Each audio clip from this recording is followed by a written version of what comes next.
Good morning mga ka-builders. Dito po tayo ngayon sa Sacramento project. Update po tayo dito sa mga banyo. Matagal-tagal din kaming hindi nakapunta dito. May tinapos lang kaming mga project. Ngayon po ay araw ng Sabado. Dito kami. Salamat po. Ayan po. Update po tayo dito sa mga bathroom renovation. Ayan. Ayan. Luminis na po ng konti doon. Finishing na kami.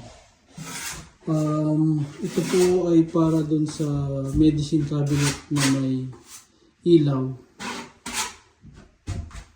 Recess mount po yun.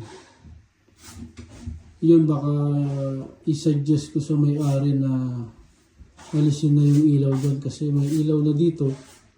May ilaw na yung exhaust fan. May ilaw pa dun sa shower. Kaya isa-suggest ko sa owner na alisin na yun. Baka sobra na yung ilaw dito. Baka lumaki yung electricity bill. Yan po. Naglagay kami ng dent shield na file backer. Sa taas naman ay gypsum board na purple na mildew resistant. Tsaka ano po yun? Moisture proof. Ito namang dent shield, ito ay special po sa mga tile buffer. Maganda po ito. Hindi masyadong mabigat. Light lang, parang gypsum board lang. Kaya madaling ilagay. Tsaka maganda rin yung performance niya. Yan.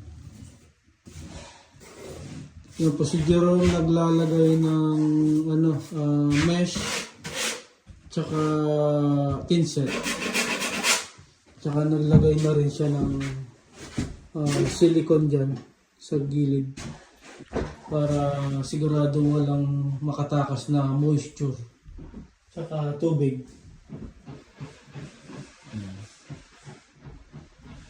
Yan po. Malapit na po ito. Ito namang exhaust fan na ito, meron siyang ibang kulay. Ginagawa mo? Maano mo dito sa switch nito, select mo. Iba-iba po kulay. Tingnan natin. Yan. Ang dami pong kulay na mapipili mo dito. Yan. Yan. Yung purple siguro pag gusto mo makita yung libag mo. Yan yung gagamitin mo. Yan.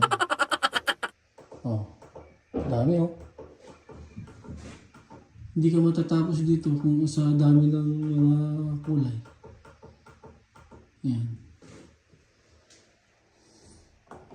Ayos. Tsaka po ito may din speaker. Kung halimbawa nagbabawas ka dyan, gusto mo mag-music, pwede po yan. May speaker siya, Bluetooth. Connect mo lang sa phone mo. Dito sa kabila, update tayo.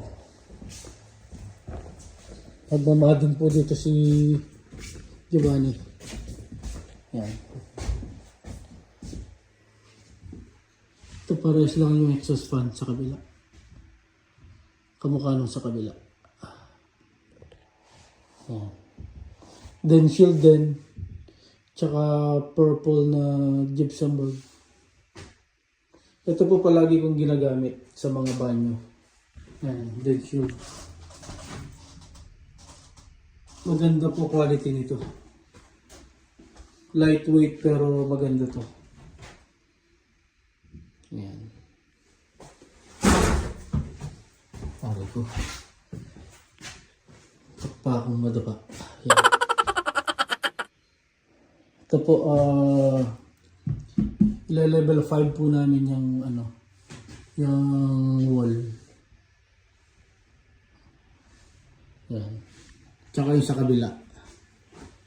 Ewan ko lang yung mga kwarto kung gusto nilang i-level 5. Level 5 na naman din siya. Yung wall. Hindi daw. Yan. Pero itong mga banyo level 5. Makikita nyo po diferensya niyan pagtatapos. Ito yung texture niya. Pero pag na level 5 po yan, pinong-pino siya. Tsaka yung gagamitin namin dito, kulay siguro ay white. At yung sheen niya ay baka low sheen. Lustre. Kintab siyang konti pero hindi masyado. Okay po. Pag po natapos na to, yung ito po pala pa yan, i-red guard pa, waterproofing. Red guard. Nasaan yung red guard ko dito? Para po siguradong walang makapasok na tubig.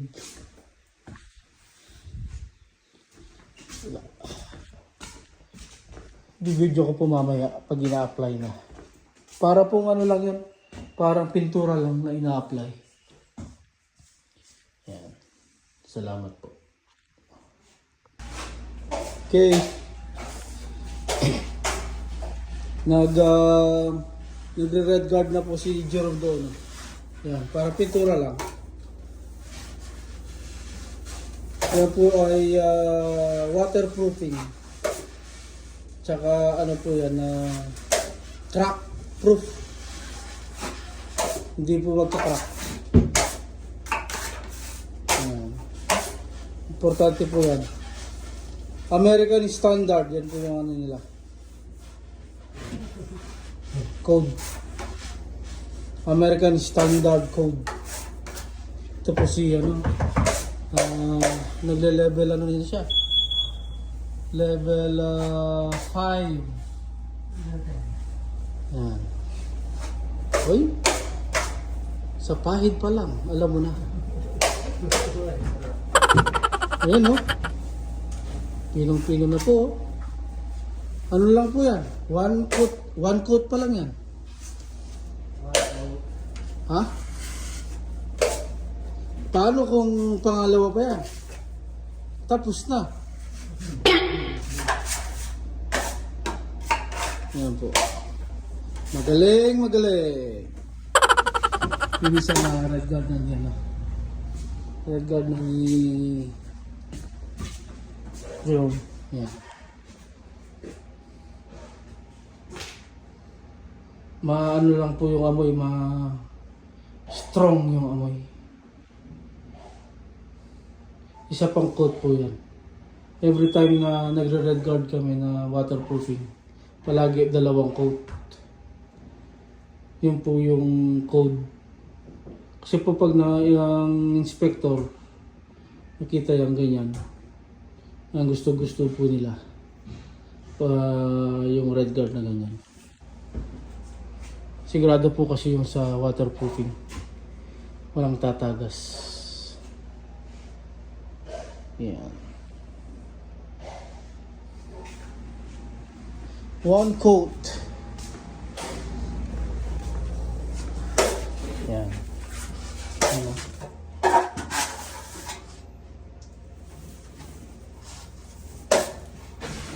Kapag naka-video si Jerome, mabilis si Jerome, ha? Ayan, parang machine, Ginagawa mo! Wow!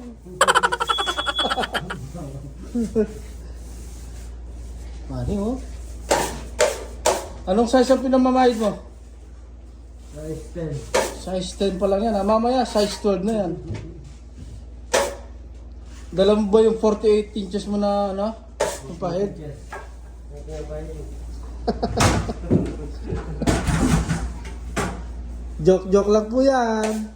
Hindi po, wag po kayo magagalit. Salamat po.